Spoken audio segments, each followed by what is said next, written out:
Hi, I'm Joy Garner with the Control Group. Uh, I've got a really important story here that I need to make sure gets heard. With me is Dr. Doug Hulstedt. He is a physician out of Monterey, California, who, like many other doctors, is under serious attack right now. They're being stripped of their medical licenses for no reason other than having a difference of opinion from the pharmaceutical industry as to whether or not certain people should be injected with certain pharmaceuticals, vaccines. So Dr. Holstead here is also an expert witness in our federal lawsuit, the Control Group federal lawsuit. And I strongly suspect that this could be at least contributing to the fact that he's being targeted in a particularly crazy way right now. I first heard about this particular story when Doug called me up and explained to me that he was being a record of a particular patient was being subpoenaed by the medical board in California. I went and looked up the headlines because he was like, well, there's been a murder suicide or something. The father of this boy that I wrote the medical exemption for has been murdered by his father, and his father killed himself or something.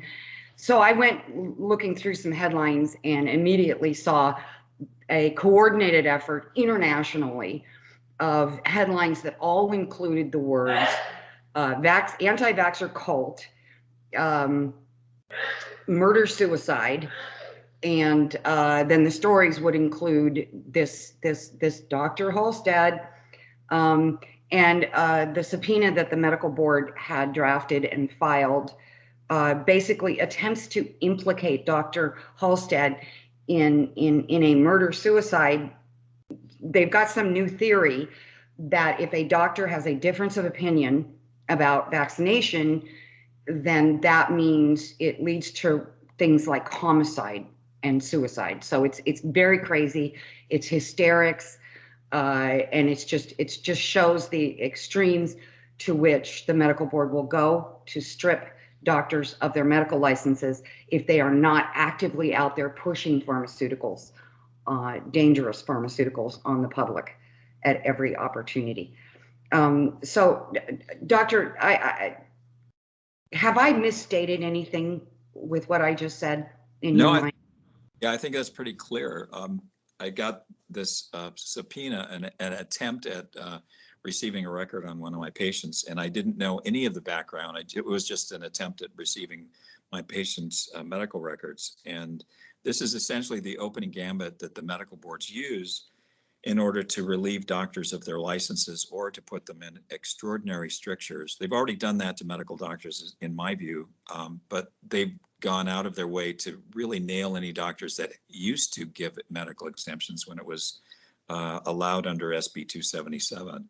And yeah, so this particular medical license, or I'm sorry, medical exemption that's in question in this subpoena is based on an exemption you wrote many years ago, several years ago. It was 2017, correct? That was 5 years ago. Yeah. So yeah, it's like, boy, I'm glad they didn't look up my childhood. So 5 years after you write a medical exemption for a young boy, the mother and father get divorced.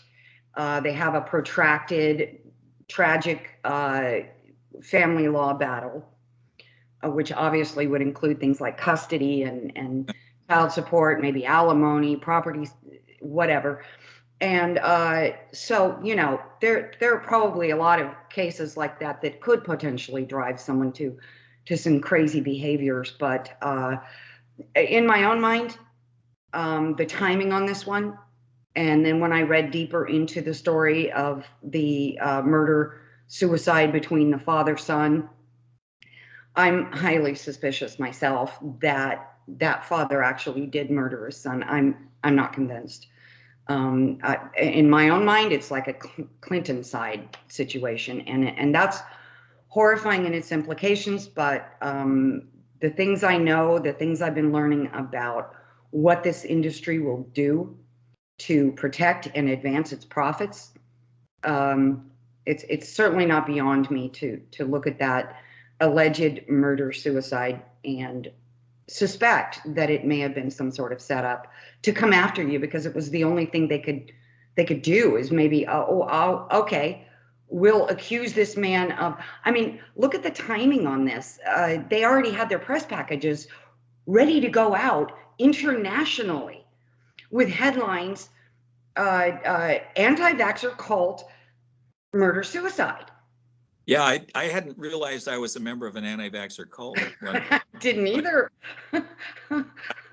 Gosh, it's great to be a member of something, you know? Well, and it was a shock to me to learn that, according to the medical board, a difference of opinion as to certain medications for a patient in and of itself could actually result in a murder suicide. So that was a new one on me.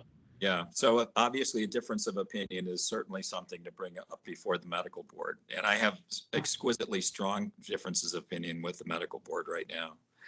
They're in some of the sightings, they're citing the CDC as the standard for medical care. And it's like, yeah, that's going to the Al Capone School of Integrity. Think, well, wait a minute, that fits because Al Capone, I don't know if it's, but Al Capone actually died of syphilis. Are you aware of that? I was not. Well, it's a good thing you came today. So Al Capone died of syphilis. The CDC actually run a syphilis program. It was called the Tuskegee experiment for 40 years. They took indigent, black, non-educated males, and I suspect some females, and they wanted to see what the natural course of syphilis was. So they injected these people with syphilis. This is CDC. This is the standard of medical care. This is CDC. They ran it for 40 years. Yeah, this bastion of integrity, such that we should put a blindfold on and put our arm out and let them inject us with whatever. They were told they were actually going to be treated for syphilis. Not only were they treated for syphilis, but they were given syphilis by the CDC. This is the kind of people that we're dealing with. It's like, I'm not sure if I would actually use this group as my standard of medical care. I'm just thinking maybe they're not exactly the standard I would use for actual integrity in any of the medicine that I'm actually practicing. They actually, Bill Clinton wrote a letter of apology to all of the participants and the survivors of the Tuskegee experiment in 1993. But this is, that's about 20 years after the fact. Of course, CDC also has the sordid history of really, they were giving lethal dosages of AZT to all the AIDS patients in the 80s. Children. And that was standard of care. I'm looking at this thinking maybe standard of care is not to kill my patients. I don't know, call me crazy, call me crazy. That's what I thought was interesting is they're saying when a doctor the medical board, when they want to come after a doctor who doesn't push vaccines on all of the patients at all times, including pregnant women and infants, they accuse the doctors of deviating from the standard of care, as if nobody really understands what that is. And actually, most people don't. The standard of care is a method of protecting doctors who do kill their patients by saying, well, if they were following the standard of care at the time the patient died, even though they died as a result of the standard of care protocols, then that doctor cannot be held liable. He's not guilty of malpractice if he was following the standard of care. So you could have a trail of dead bodies 100 miles long, and if all of them were produced with the CDC's recommended or the AMA's recommended standards of care, then you can't be held liable. I think now when they incentivize the murder by making sure that you get rich by following the standard of care, you get to watch a lot of people die, you make a whole lot of money, and nobody can do anything to you.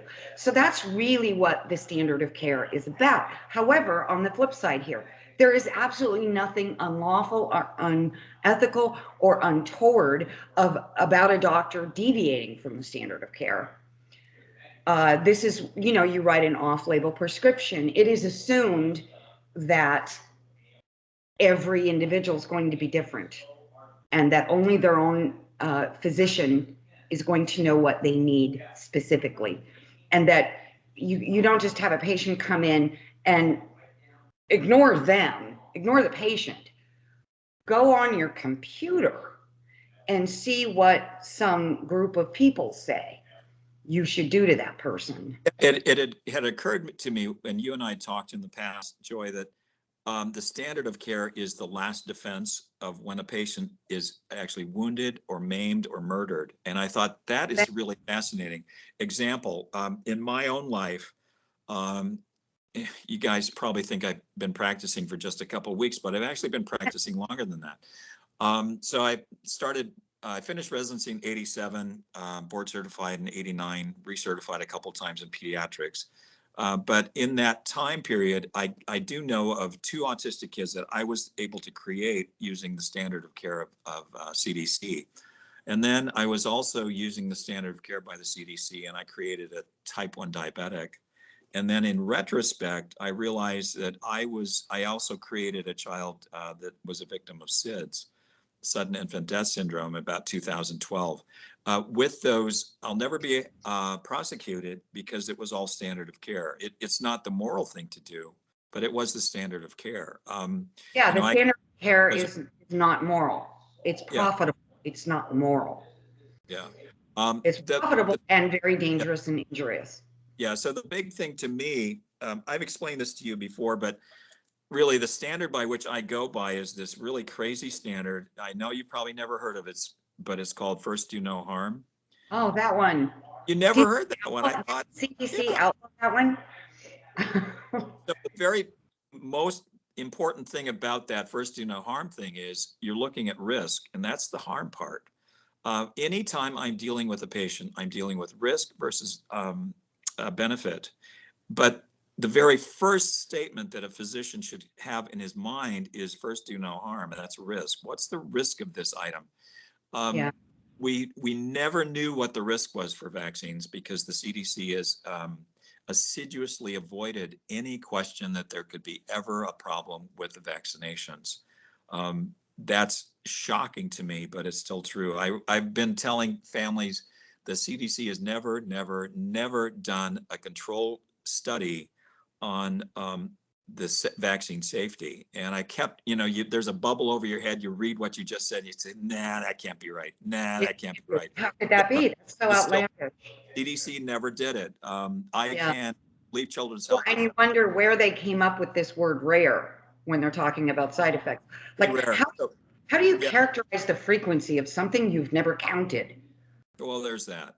And so, but they sell the rare. And, vaccines are formally classified as unavoidably unsafe under our system of laws here in the United States. And yet they're fraudulently marketed with the slogan safe, which is factually untrue. It's just simply a fraud to say that they are safe. And that safe slogan is only propped up with a completely unsubstantiated slogan, rare. Yeah, so where they get that, though, where they get that, though, is from, I think they get it out of thin air. And so the quote is 1 out of a million. You'll have 1 out of a million chance of actually having any adverse event whatsoever in any way, shape, or form. Mm-hmm. They say it over and over again. So that's actually, there's another school of thought that the CDC has been working through, and I know they've gotten A's in the course, but it's called the Joseph Goebbels School of Propaganda. Where you just lie and you just pull weird stories out of your arse. Not only that, but you have to say it over and over and over and over again. So people will think it's true. If you tell a lie once, it's a lie. If you tell a lie 1,000 times, then it's the truth. And so the CDC in all their literature said 130 times that vaccines don't cause autism. So it must be the truth because it's hit the famous 100 number. It's still not true. The vaccines are still causing autism. And the reason I know that is because I've been dealing with autistic kids since the year 2000. And I've seen about 48% of my patients who are autistic that got there because of the vaccinations. They're a big fat bunch of liars. And unfortunately, the one study that really clued me in, and I didn't know it at the time, but it was the DiStefano study. The DiStefano study in 2004 was a kind of a watermark for me, because by then I'd had 10 families with autism. And one of the children was autistic, and they were all telling me it was the vaccines that caused it. I got very excited because the CDC came out with they make an advance announcement. It's like I could go on for hours on the trumpet, but you get the idea. And they said, we're going to look at MMR and subsequent autism. And I got very excited because I figured, oh, the paradigm of ethics and virtue is going to actually tell me something in regards to how to treat my autistic kids. And so it came out, and lo and behold, in 2004, the DiStefano study came out showing no correlation whatsoever with administration of MMR and subsequent autism. So I had a huge problem. I had two choices to make. It was either I had a cabal of parents outside my door, and they were all telling me, oh my gosh, let's tell Hulstedt this one, which was that, my child got autism because of the vaccines.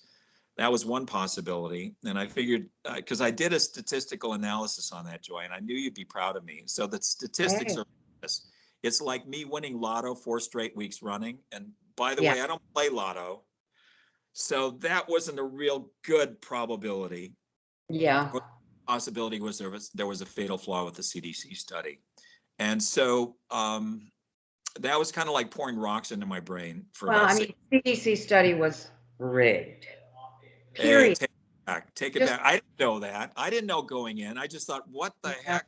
All I could figure out is there's got to be a fatal flaw with this. I actually figured out 2 things, one of which was wrong, but I figured there's a fatal flaw with the CDC study, and I'll probably never know what's wrong with that CDC study. So 10 years later, I found out, yes, there was a fatal flaw with the CDC study, and I also found out I was wrong about not finding out about it. Because William Thompson came forward and said, oh, yeah, I've been feeling badly for about 10 years because I lied. We lied. Now, a lot of people don't understand what a lie is, but it's when you take raw data out and cherry pick it and then direct the information so that that's the data that you get. So I'm just a little irate in 2014 when I found that out. This is the paradigm of ethics and virtue that they lied to me. That's called fraud. By the way, if you look it up, called fraud. Yeah, if you look it up, you'll find that the DiStefano study is still on the books. They're still using that to say, well, you see, vaccines don't cause autism. We got this DiStefano study. It's like, yeah, but they did lie about it. It's fraud. So yeah, there is that problem. It's fiction. It's like you don't buy a romance novel off the shelf to study history. And theirs is less reliable and less historically accurate than a common romance novel. Yeah. It's fiction. Yeah, especially when you're making up the data. That was really frustrating for me as a doctor, trying to wheedle my way through, what in the world is going on with this. But 2014 was a major year for me just to figure out what in the world to do. For doctors that are taught over and over and over again that vaccines don't cause any problems, and essentially it's the Joseph Goebbels rules for propaganda. There isn't data for it, but we actually believe it. We hear it so much that it's got to be true, right?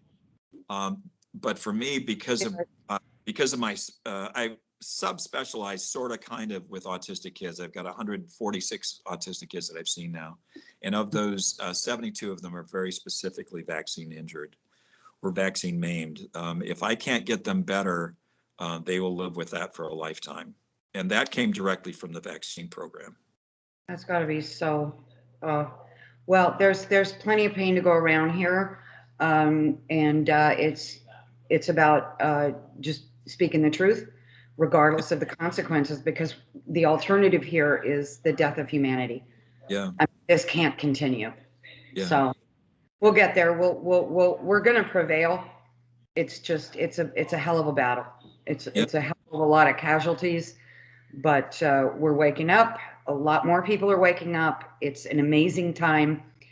So we're going to get there. Doug, thank you so much for everything you do and for taking a stand. I'm going to see what I can do about getting you a little more visibility, because your case is really pivotal. It's really important. And we need to, because they've already cleaned out basically they're purging all of the doctors that are any good. That's what they're up to. If a doctor's not willing to murder people for a living, they strip them of their medical license. And I need to put a stop to this. Yeah, I kind of feel like I'm leftovers. I've seen some really great doctors who are just getting totally wiped out, and it's just amazing. We've got to put a yeah. It's and really the concept that these entities are practicing medicine without a license is absolutely the core of how I believe how we get this taken care of. So there's a certain legal framework that fits into under a private right of action for criminal wrongs, whether they're ever prosecuted or not. They did, as a matter of fact, violate the criminal codes prohibiting the practice of medicine without a license. So we're going to get them. All right, Joy, I'm going to say goodbye on this recording. Okay. Hang around on the other side. Okay.